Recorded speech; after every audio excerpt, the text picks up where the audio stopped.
Et salut les gourmands, j'espère que vous allez bien. Donc aujourd'hui on est sur la vidéo numéro 2 de mon passage dans l'émission Chef Pays.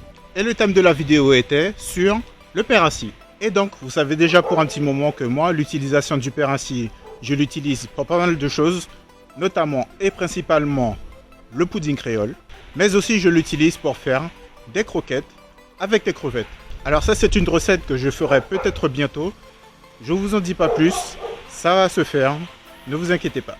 Mais avant de passer au thème principal de la vidéo, n'hésitez pas à vous abonner, à liker et à lâcher des commentaires. Ça m'aiderait énormément. Et maintenant, on passe à la vidéo. Vous êtes prêts? C'est parti. Et voici la vidéo réaction sur l'émission Chef Pays. Donc là, c'est ma deuxième participation à l'émission Chef Pays.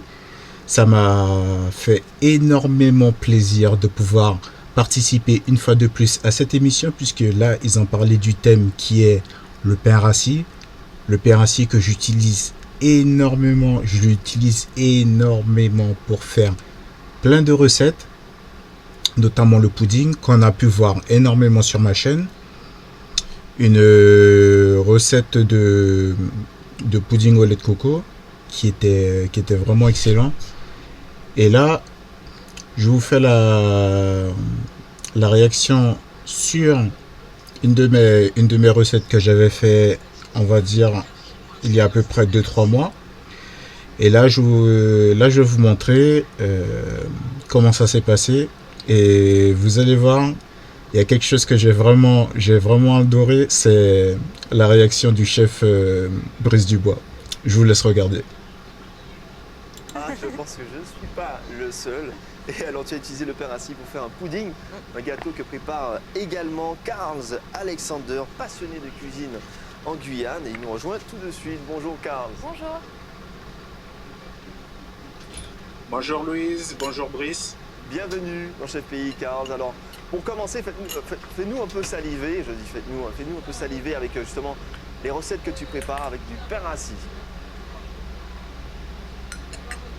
Alors toutes les recettes que je fais à base de pain rassis, on a déjà le pudding créole, comme on en appelle aussi pudding de chien.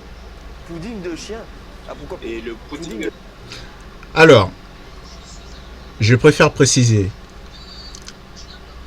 Là, j'ai dit pudding de chien. Normalement, c'est pain de chien. Mais comme pour moi, le pain de chien, c'est du pudding, donc moi, j'ai préféré dire pudding de chien. Mais normalement, le vrai terme, c'est pain de chien.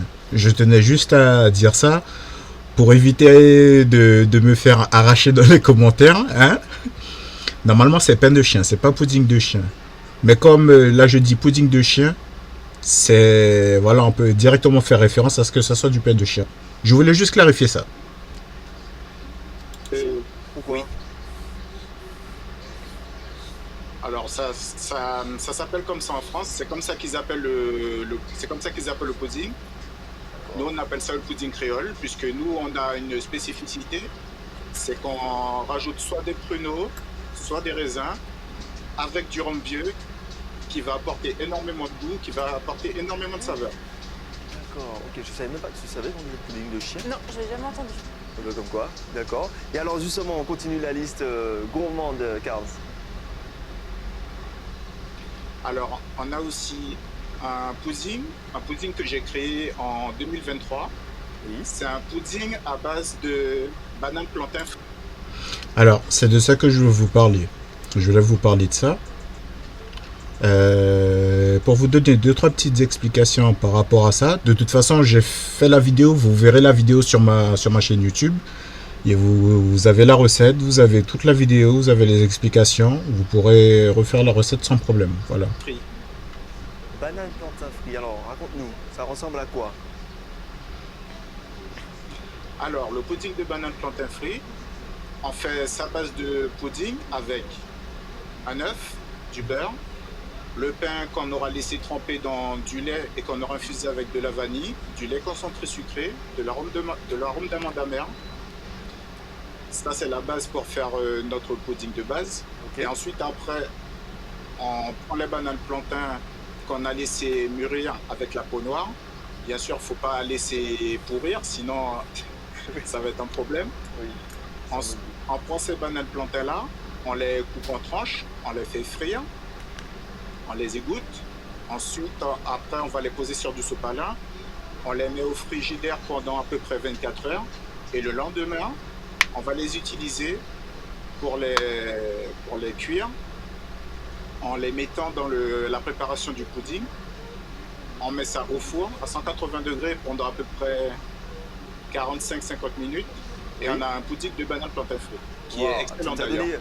Tout le détail de la recette. Mais il y a quelque chose que je ne comprends pas, Karl, c'est que ça a été créé en 2023 par toi. Ça fait au moins plusieurs années même que ça existe. Et on n'y a jamais goûté. Je trouve que c'est pas du tout normal, Karl. C'est pas du tout normal. Hein. On te fait passer un message très très clair. Voilà. Et alors, tu nous as parlé de recettes sucrées. Est-ce que tu utilises le pain rassis dans des recettes salées? Alors, j'utilise le pain rassis aussi dans des recettes salées, comme par exemple les beignets. On peut appeler ça beignet, mais moi j'appelle plutôt ça les croquettes qui sont faites à base de crevettes. Donc, comment on va faire ça? Tout simplement, on va prendre le pain rassis. Ok. On va le faire tremper, mais pas trop. On va prendre nos crevettes, on va les couper en morceaux. On va mettre un bouquet garni. On met le piment entier. Pour ceux qui n'aiment pas le piment, n'en mettez pas. Oui, clairement. Ensuite, après, on va mettre du sel, du poivre, un peu de ciboulette.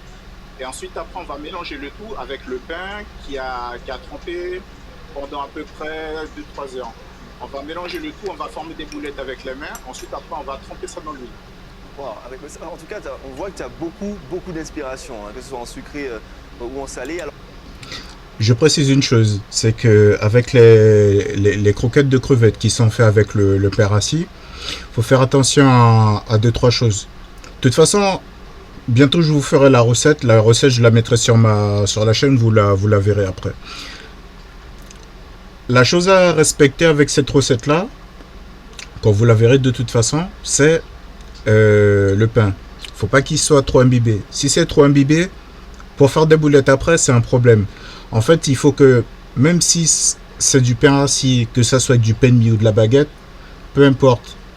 Il faut que le pain soit imbibé, mais pas trop. Parce que si c'est trop imbibé après, pour faire des boulettes après, c'est un problème. Voilà. Mais quand je ferai la recette, je vais vous montrer comment c'est fait.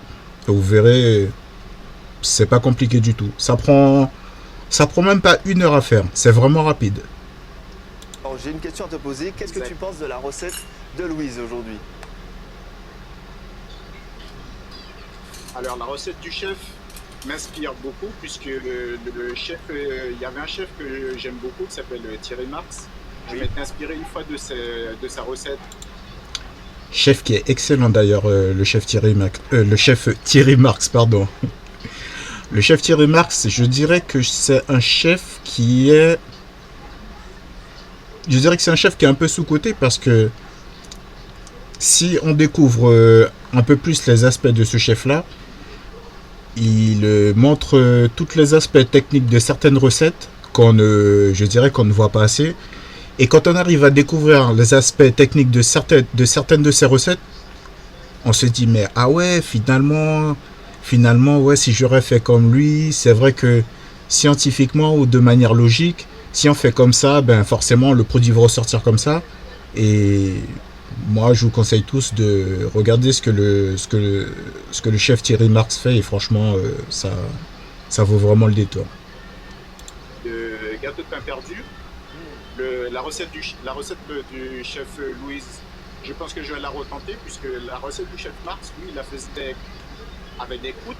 En fait, il utilisait que les croûtes de pain. D'accord. Mais là, le chef Louise le fait carrément avec les tranches entières. En tout cas, je te promets, Karl, que je vais goûter à cette recette. Tu vas voir ma réaction dans quelques instants. Merci beaucoup. Reste avec nous. Un bread and butter pudding que nous avons préparé avec Louise. Ah, je pense. Et voilà les gens, ben, la vidéo elle vient tout juste de se terminer. Donc là je vous ai montré ma participation dans l'émission Chef Pays. Ça m'a fait énormément plaisir d'y avoir participé. Et surtout j'espère pouvoir refaire une émission encore avec eux. Ça fait toujours plaisir en fait de pouvoir parler de ses créations, parler surtout de sa passion, parce que moi, je pense que je ne le précise pas encore assez dans mes vidéos. Je suis pâtissier passionné. Moi, c'est la passion qui m'anime. Faire des pâtisseries, faire des desserts, surtout de manière locale avec toutes les matières premières qui m'entourent, c'est quelque chose qui me passionne énormément. Et moi, c'est une chose, je pense, qui ne me quittera jamais. La passion de la pâtisserie, ça continuera à m'habiter toujours. Voilà. Donc, les amis, c'est sur cette vidéo-là que je vais vous laisser. La vidéo dessert, les vidéos dessert vont revenir bientôt, ne vous inquiétez pas. Et puis surtout, il y aura quelques vidéos de vlog qui vont arriver. Et vous verrez avec une meilleure qualité de vidéo. Voilà. Sur ce, les gens, je vous dis à une prochaine fois. Portez-vous bien. Et puis surtout, restez gourmands. Puisque moi, mon mot d'ordre, c'est la gourmandise. Et ça c'est vraiment mon leitmotiv, c'est vraiment ma motivation. La gourmandise et surtout la passion. Les gens, portez-vous bien et à une prochaine fois. Ciao.